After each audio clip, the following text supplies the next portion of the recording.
요즘 우리 사회에 새로이 생겨난 신조어 중에 하나가 취업전쟁이라는 말입니다. 우리 모두 다 잘 알 거예요. 교원 임용고사는 이미 고시 수준이 되었습니다. 교원 임용에 고사에 합격을 하면 판검사가 된 것 같은 환호를 받는 시대가 되었어요. 대기업에 입사하는 것은 하늘에 별 따는 것에 비유되곤 합니다. 좋은 직장에 들어가기 위해서는 몇십 대는 물론이고 몇백 대의 일에 경쟁을 뚫어야 합니다. 정말 전쟁이라는 단어가 어울릴만 하죠. 대학원에 올라가는 학생들이 점점 많아져요. 공부를 좋아해서가 아니라 취직이 안 되니까 대학원에 많이 들어온다는 그런 아주 아이러니컬한 일들이 지금 벌어지고 있습니다. 그러나 신기하게도 이렇게 애써 들어간 직장 생활에 만족하는 사람은 점점 찾아보기가 힘듭니다. 직장마다 파업이요, 거리마다 스트라이크의 물결이 넘쳐납니다. 이제 노사 간의 갈등은 한 회사의 문제가 아니라 국가의 문제, 나아가서 세계적인 문제가 되어버렸어요. 앞으로 이 세계는 노사 간의 갈등으로 말미암아 더 많은 고통과 불평이 있을 거라고 미래학자들은 이야기하고 있습니다. 보통 직장인들은 깨어있는 시간의 절반 이상을 직장에서 보냅니다. 출근하고 퇴근하는 시간까지 우리가 합친다면 전체 깨어있는 시간의 70% 내지 80%를 직장을 위해 쓴다고 해도 과언이 아니에요. 여러분, 이것만 보아도 직장 생활이 우리의 삶에 얼마나 중요한가를 우리는 깨달을 수 있습니다. 직장 생활이 보람되고 편하고 안정되어 있으면 그 개인은 물론이요, 한 가정의 생활이 행복해집니다. 그러나 직장 생활이 불안하고 직장 생활에 갈등이 있으면 그 사람뿐만 아니라 그 사람이 이끄는 가장이 이끄는 모든 가족원 전체가 고통을 맛보는 거예요. 이 중요한 직장 생활에 대해 도대체 성경은 무엇라 말씀하실까요? 그리스도인은 도대체 어떤 자세로 직장 생활에 임해야 합니까? 오늘 우리가 읽은 이 본문은 그리스도인의 대인관계에 대한 마지막 말씀입니다. 하나님은 남편과 아내의 관계를 말씀하셨고, 지난주에 부모와 자녀 관계를 말씀하셨고, 이제 마지막으로 고용주와 고용인의 관계에 대해 말씀해 주고 계십니다. 이 말씀 역시 앞에 두 말씀과 같이 굉장히 명백하고 분명합니다. 먼저 성경은 고용인에 대해 이렇게 말씀하십니다. 고용인의 의무는 무엇인가? 아주 간단해요. 고용주에게 순종하라. 하나님의 말씀이에요. 오늘 이렇게 노사 간의 갈등이 증폭되고 있는 때에 이 말씀은 시대에 뒤떨어진 혹은 시대를 이해하지 못하는 말씀으로 여겨질 수도 있을지 모르겠어요. 그러나 정말 여러분이 하나님의 말씀을 듣기를 원한다면 오늘 이 말씀을 가슴으로 한번 받아보시기 바랍니다. 말씀을 듣는 태도가 참 중요하죠. 말씀을 듣는 태도 가운데 가장 중요한 게 뭐냐면 모든 말씀을 받으려고 하는 태도예요. 많은 사람들이 자기가 좋아하는 말씀만 받아요. 자기 마음에 합한 설교를 해주면 오늘 설교 좋았다고, 은혜가 되었다고. 근데 자기의 의견과 다르고 자기의 생각과 다르고 자기의 형편과 다른 말씀은 거부해요. 여러분, 그렇게 하지 마세요. 하나님의 말씀이라고 믿는다면, 하나님이 정말 당신에게 우리에게 말씀을 주신다고 믿는다면 우리에게 필요치 않은 말씀이 어디 있겠어요? 우리가 모든 하나님의 말씀을 아멘으로 받아야 할 줄로 믿습니다. 고용주에게 순종하라. 이 말씀이 받기가 어려울 거예요. 특별히 고용주에 대한 불신이 있는 사람은 이 말씀을 받기가 어려운지도 모르겠습니다. 혹 당신이 다니는 직장 상사에 대한 반감이 이 말씀을 받기 어렵게 할지도 모르겠어요. 여러분, 그렇다면 이 명령을 최초로 들었던 원수신자들을 한번 생각해 보십시오. 그들은 누굽니까? 하나님은 누구에 대해서 이 말씀을 처음으로 쓰셨습니까? 그들은 다름 아닌 오늘 여기 보니 종들입니다. 이 골로새서 말씀이 쓰여질 당시에 로마에는 약 6천만 명이라고 하는 대단한 수의 노예 종들이 살고 있었어요. 그들은 대부분 우리가 생각하는 오늘날의 그런 종들이 아니라 고등교육을 받은 사람들이었습니다. 로마가 다른 나라를 침략하고 그 나라에서 가장 잘생기고 똑똑하고 건강하고 지적으로 뛰어난 사람들을 노예로 잡아왔어요. 그 가운데 가장 탁월한 사람들을 로마에 근무하게 했습니다. 로마의 인구가 얼마였는가? 6천만 명이었어요. 그러니까 로마인 한 명이 평균 한 명의 노예를 데리고 살았습니다. 누가 종이었는가? 그 당시에 교사는 물론이요, 음악하는 사람, 의사 등등 대부분의 기술자들이 다 노예요 종이었어요. 그런데 그들에게 복음이 전해졌고 그들 가운데 많은 이들이 예수를 믿게 되었습니다. 그들의 삶은 고달프고 힘들었어요. 아리스토텔레스는 당시의 사회가 노예들을 하나의 도구로 취급했다고 우리에게 증언해주고 있습니다. 봉급은 물론 인격적인 대우조차 받을 수 없었습니다. 아무런 이유 없이 단순히 종이라는 신분 하나 때문에 그들은 정당한 권리를 박탈당하고 고난과 핍박 가운데서 지내고 있었어요. 그런데 성경은 그들에게 이렇게 명령하십니다. 종들아, 너희 상전들에게 순종하라고요.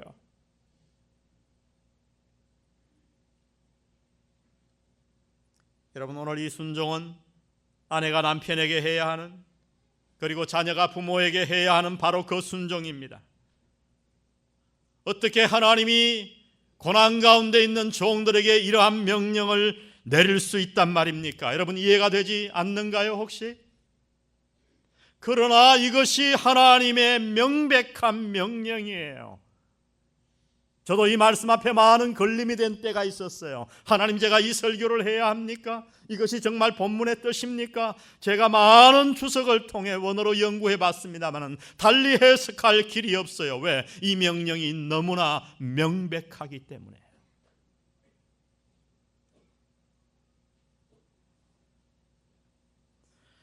오늘 하나님은 모든 고용인들에게 동일하게 명령하십니다. 고용인들아, 너희 고용주들에게 순종하라. 어떻게 순종하라고 말씀합니까? 순종의 태도를 구체적으로 말씀하세요. 부정적인 것과 긍정적인 것으로 나누어서. 먼저 하지 말아야 할 부정적인 것을 이렇게 말씀합니다. 3장 22절에 보니 종들아, 모든 일에 육신의 상정들에게 순종하되 사람을 기쁘게 하는 자와 같이 눈가림만 하지 말고 무슨 일을 하든지 마음을 다하여 죽게 하듯 하고 사람에게 하듯 하지 말라. 여기 눈가림 하는 단어, 영어로는 소위 eye service예요. 직장 상사가 있을 때에는 열심히 하고 그가 보지 않을 때에는 대충 하는 것이죠. 여러분, 오늘 이것이 우리들의 직장에서 일어나고 있는 일들 아닌가요? 현실 아닌가요? 그래서 많은 회사들이 쓸데없는 감독자를 고용하느라고 예산을 낭비하고 있어요. 여러분, 만일 오늘날 고용인들이 아이 서비스가 아닌 정말 이 성경의 말씀대로 마음에 우러난 이 일을 직장 생활을 한다면 우리의 삶은 훨씬 더 질이 높아질 거예요. 우리의 경제는 한층 더 발전할 것입니다. 그러나 사람들은 그렇게 하지 않습니다. 대부분의 사람들은 눈가림만 해요. 지켜보면 하고 보지 않으면 하지 않아요. 그래서 수많은 예산이 낭비되고 있는 것입니다.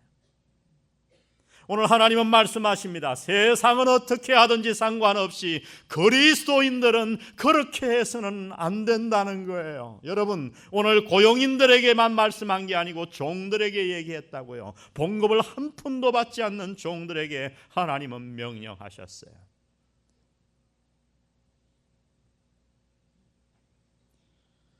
그러면 어떻게 해야 하는가? 해야 할 태도를 이렇게 다시 말씀하십니다. 종들아, 모든 일에 육신의 상정들에게 순종하되 사람을 기쁘게 하는 자와 같이 눈가림만 하지 말고, 그 다음 보세요. 오직 주를 두려워하여 어떤 마음으로 하라? 성실한 마음으로 하라. 무슨 일을 하든지 마음을 다하여 주께 하듯 하고 사람에게 하듯 하지 말라. 눈가림만 하지 말고 주께 하듯 하라는 거예요. 여러분, 쉽게 얘기하면 회사 일을 어떻게 해야 되는가? 회사 일을 교회 일 하듯이 하라는 거예요. 왜? 교회 일은 어떻게 합니까? 봉급 줍니까 제가? 아니에요. 자원해서 해요. 모두가 교회 봉사는 다 자원해서 해요. 누가 감독해서 하는 게 아니에요. 다 나와서 자기 시간 헌신하고 바쳐서 열심히 합니다. 여러분, 그렇게 교회 일과 같이 직장 생활을 하라는 거예요. 리고렌 목사가 빌 클린턴 대통령을 만나서 이런 얘기를 했어요. 너 한 가지 사실 아느냐고. 뭐냐 그랬더니 목사하는 게 대통령 하는 것보다 훨씬 어려운 거 아느냐고 그랬더니 빌 클린턴이 그건 좀 이해가 안 간다. 왜 그러냐 하고 물었어요. 그랬더니 리고렌 목사 이렇게 대답했다고 합니다. 너는 사람들에게 돈을 줘가면서 일을 시키지만 나는 돈 받으면서 일한다. 돈 받으면서 일 시킨다. 어느 게 더 어렵겠냐? 그랬더니 빌 클린턴 대통령이 정말 그렇겠다. 나는 돈 줘가면서 일 시키는 것도 이렇게 힘든데 너는 정말 돈 받아가면서 일 시키네. 그래요. 누가 교회에서 눈치 보고 일합니까? 봉사하기 싫으면 그만하면 되잖아요. 다들 자원하는 마음으로 일하는 거예요. 여러분, 회사 일을 이렇게 주께 하듯 하라는 거예요. 하나님 앞에 하듯. 그 고용주가 어떤가? 그런 것을 보지 말고, 사람을 보지 말고 그 고용주 위에 계신 하나님을 바라보고 최선을 다해 매일매일 성실하게 일하라고 말씀합니다. 그 이유 가운데 하나는 성경은 이렇게 말씀하십니다. 모든 직장의 최종 권위자가 바로 하나님이시라는 거예요. 우리는 하나님을 두려워해야 한다고 말씀하십니다. 여러분, 누가 직장에서 가장 행복한 시간을 보낼 것 같습니까? 업무 시간에 대충 눈가림만 하는 자, 농땡이 치는 자가 행복할까요? 하기는 하는데 마지못해 억지로 하는 자, 그저 봉급 몇 푼 바라보고 아이 서비스를 하며 그렇게 이 일 정말 안 했으면 좋겠는데 그렇게 일하는 사람이 행복할까요? 아닙니다. 여러분. 그런 사람의 마음에는 행복이 없어요. 일을 해도 시간이 지겨워요. 그런데 마치 그 일을 내일같이 열심히 집중해서 하는 자, 사람이 보지 않아도 그저 당당하게 하나님이 나를 보신다고 생각하고 하나님을 섬기듯이 내 직장 일을 잘 감당하는 자들을 보세요. 그런 자들이 하는 일에는 성과도 있고 보람도 있고 재미도 있습니다. 누가 직장에서 인정받고 승진합니까? 자신의 일처럼 최선을 다해 일하는 자입니다. 여러분, 주의해 보세요. 누가 사회에서 성공합니까? 생활의 수단으로 억지로 하는 자가 아니라 일을 사랑하고 기쁘게 보람되게 일하는 자예요. 저는 목회도 그렇다고 생각해요. 성공한 목사님들 보면 특징이 있어요. 다 너무너무 좋아서 목회해요. 그분들 스케줄 보면 정말 살인적입니다. 바빠요. 비서가 2명, 3명 돼야 될 만해요. 그런데 누가 시키나요? 기쁘게 일을 해요. 새벽부터. 하나님은 누구의 행복을 위하여 이 명령을 주고 계실까요? 바로 고용인 자신의 행복을 위해서 주고 계신 줄로 믿습니다. 왜냐하면 이 일을 기쁘게 하고 즐겁게 할 때 바로 자신에게 가장 큰 유익이 오기 때문에 그래요. 에디슨은 이런 말을 했어요.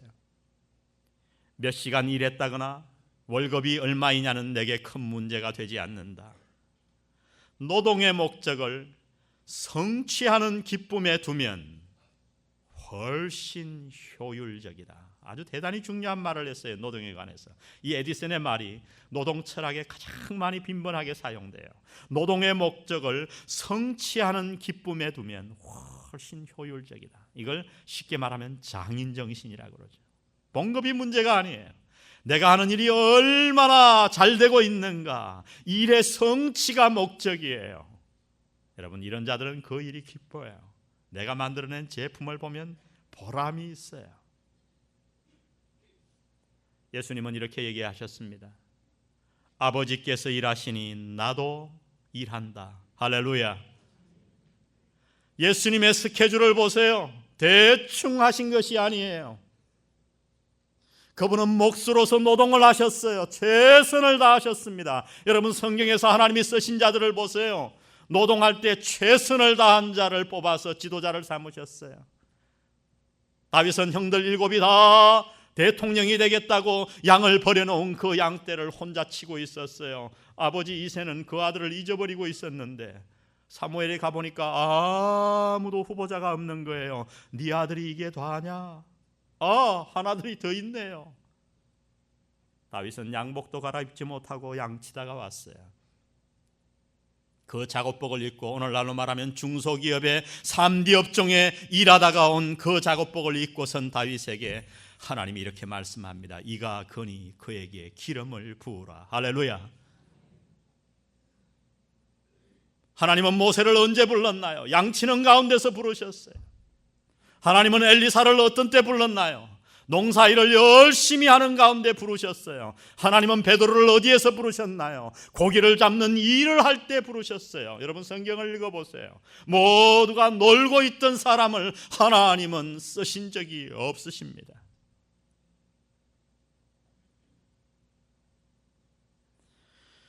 오늘부터 당신의 직장 생활의 태도를 한번 바꾸어 보십시오.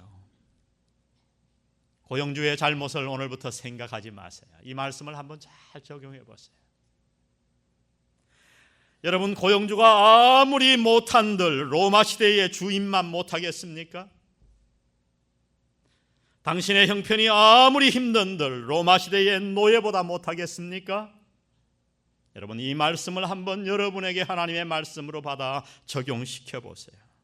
한번 하나님의 말씀을 신뢰하고 그대로 살아보세요. 내일부터 출근할 때 주님께 하듯 성실하게 최선을 다하여 아침에 벌떡 일어나, 그래 나는 성취의 목적이 있어, 하나님이 주신 일을 하는 거야. 아멘. 뭘 하든지 말이죠. 아침에 일어나서 빨리 일어나고 싶구나. 그러면 분명 당신의 마음에 기쁨이 생기고 일의 능률이 올라가고 결국 당신은 그로 말미암아 직장에서 성공해야 될 줄 믿습니다. 하나님의 말씀이에요. 저는 이런 사회가 왔으면 좋겠어요. 그래서 모든 세상의 고용주들이 나는 예수 믿는 거 싫은데, 교회 나가긴 싫은데 우리 직원들은 예수 믿는 사람 뽑아야 되겠다. 그래서 모든 고용주들이 목사에게 와서 교인 좀 소개해달라고 부탁하는 날이 오기를 바랍니다. 나는 한번 그런 거 해봤으면 좋겠어요. 여러분, 이것이 로마 시대 때 있었던 일이에요.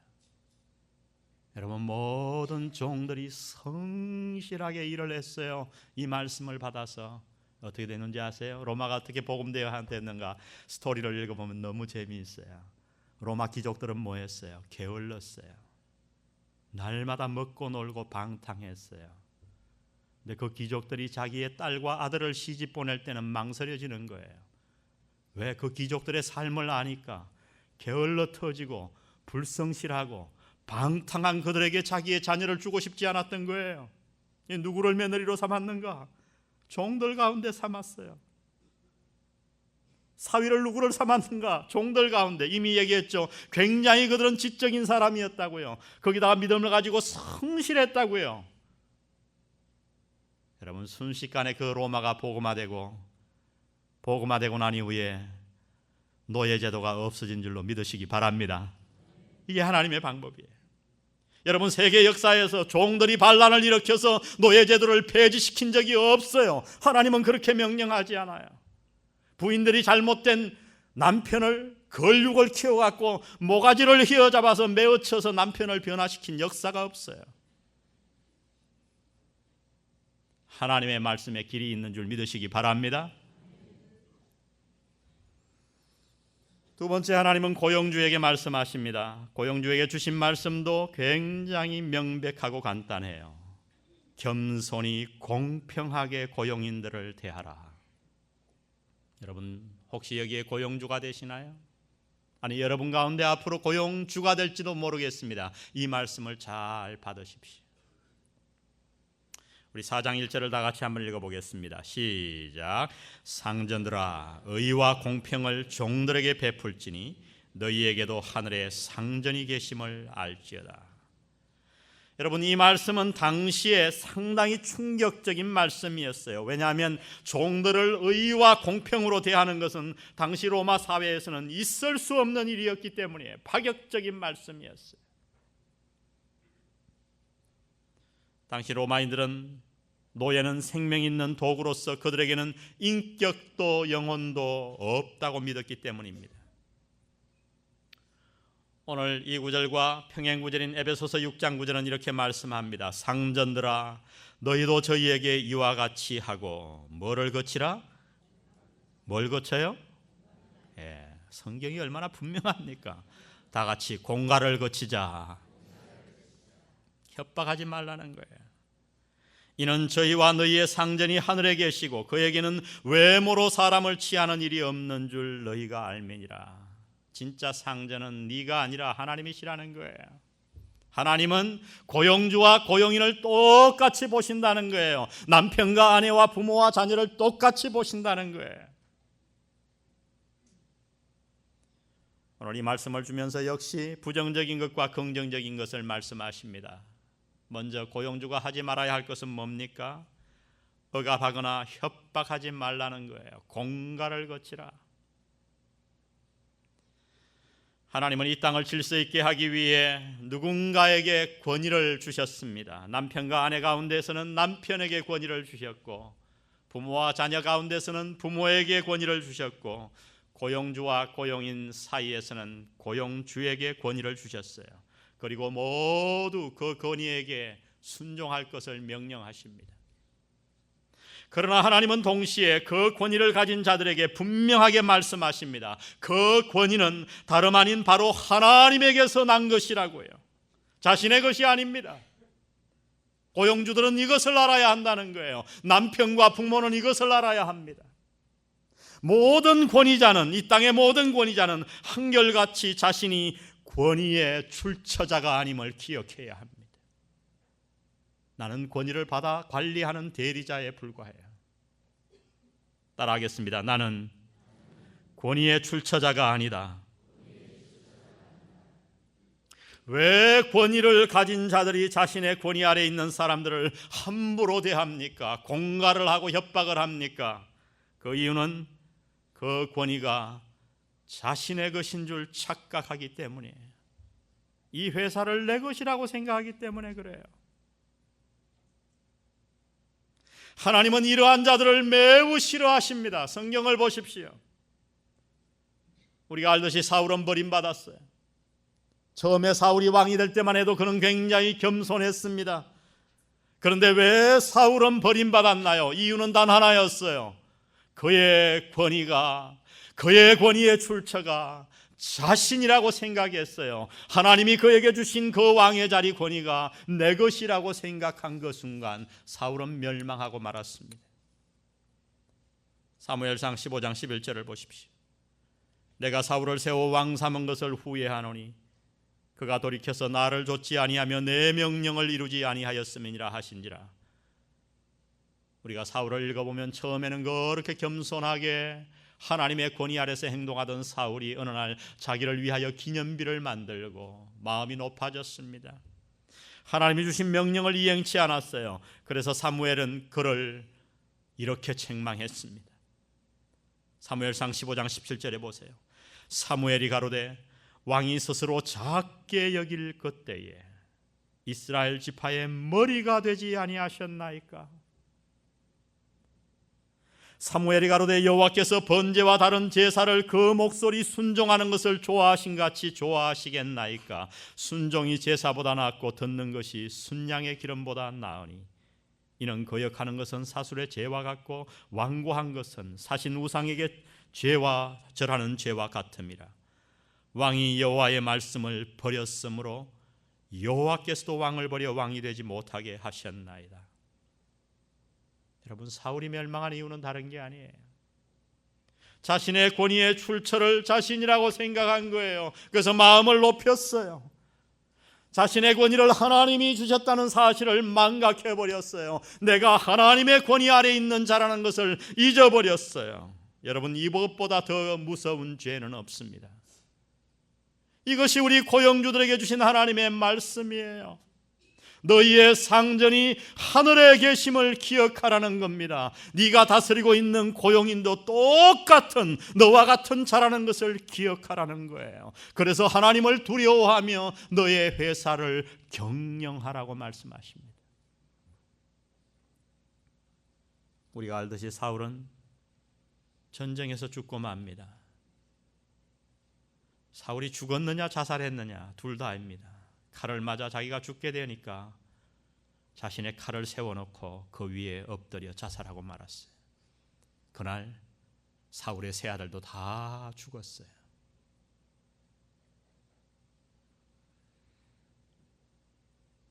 고용주들은 이 말씀을 가슴 깊이 새기기를 주의 이름으로 축원드립니다. 잊어버리지 마십시오. 당신의 권위는 하나님이 주신 권위입니다. 그러면 가져야 할 태도는 어떤 것인가? 성경은 이렇게 얘기합니다. 의와 공평입니다. 하나님의 권위 아래에서 행동하는 것이죠.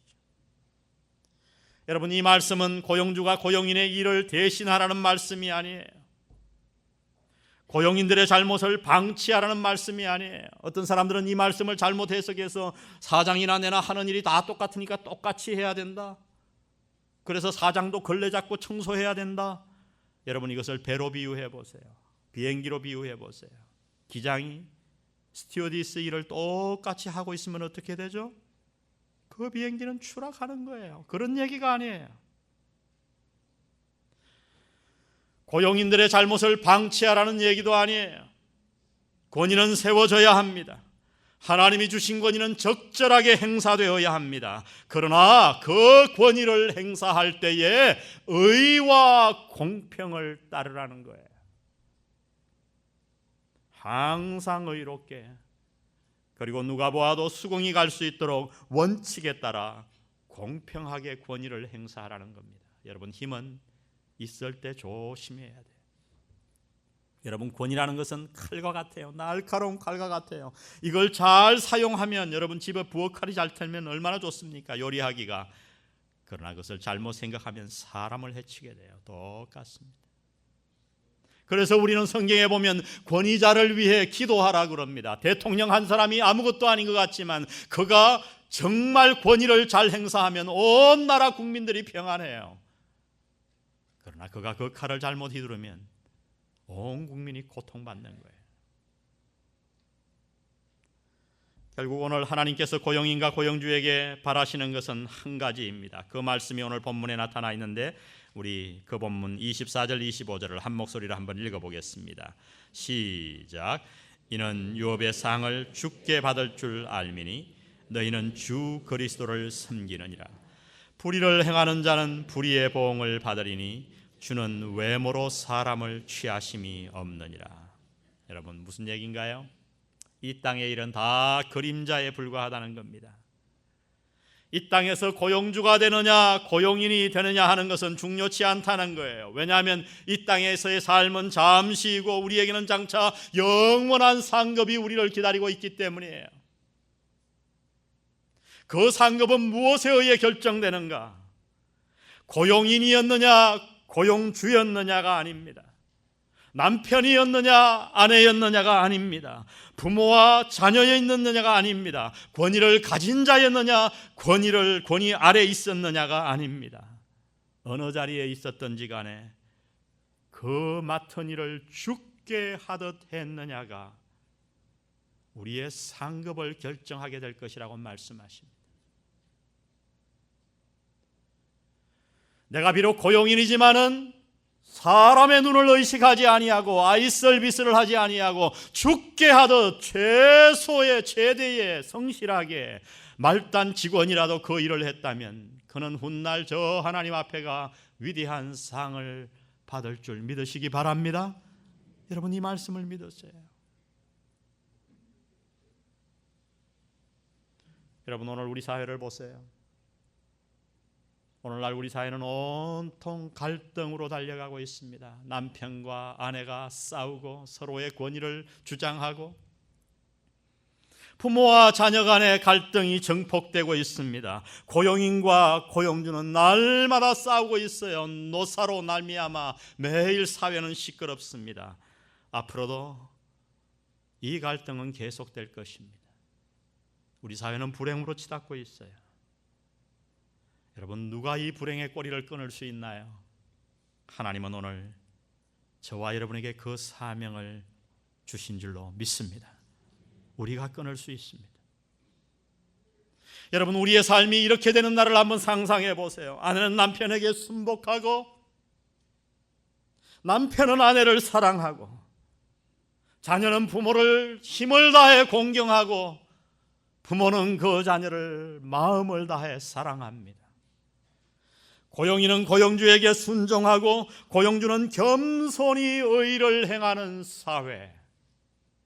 여러분, 이것이 바로 하나님이 우리에게 부탁하신 사회예요.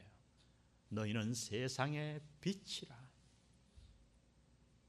우리가 이 사회를 바꿀 수 있습니다. 무너져가는 대한민국호를 우리 그리스도인들이 건져낼 수 있을 줄 믿습니다. 우리 이러한 마음으로 직장 생활과 가정 생활을 이끌어서 오늘 갈등으로 치닫는 우리 사회를 하나님의 축복을 만드는 사회로 바꾸시는 여러분 되시기를 주의 이름으로 축원드립니다. 우리 자리에서 다 같이 일어나셔서 오늘 말씀 생각하시면서 하나님의 진리 등대 길이 길이 빛나니 우리 이 찬양 주님 앞에 드리고 모든 예배를 마치겠습니다.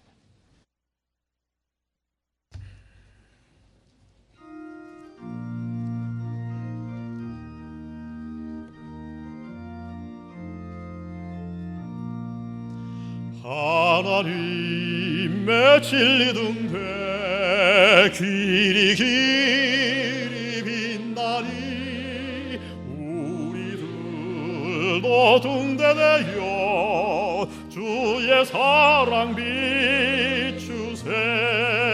우리 작은 불을 켜서 험한 바다 비추세.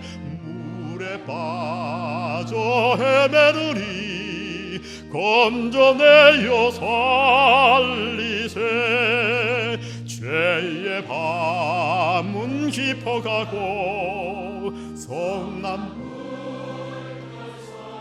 어디 불빛 없는 가고 찾는 물이 많구나. 아멘. 우리 작은 불을 켜서 험한 바다 비추세. 물에 빠져 헤매느니 건져내어 살리세. 너의 등불 돋우어라. 거친 바다 비춰라.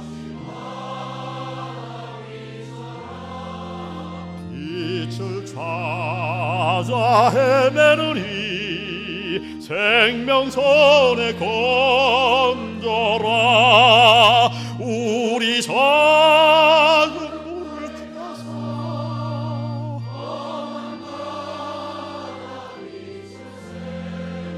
물에 빠져 헤매느니 건져내어. 오른손 들고 우리 작은 불을 켜서 우리 작은 불을 켜서 험한 바다 비추세. 물에 빠져 헤매느니 건져내어 살리세. 우리 오른손을 들고 기도합니다. 성부, 성자, 성령의 은혜가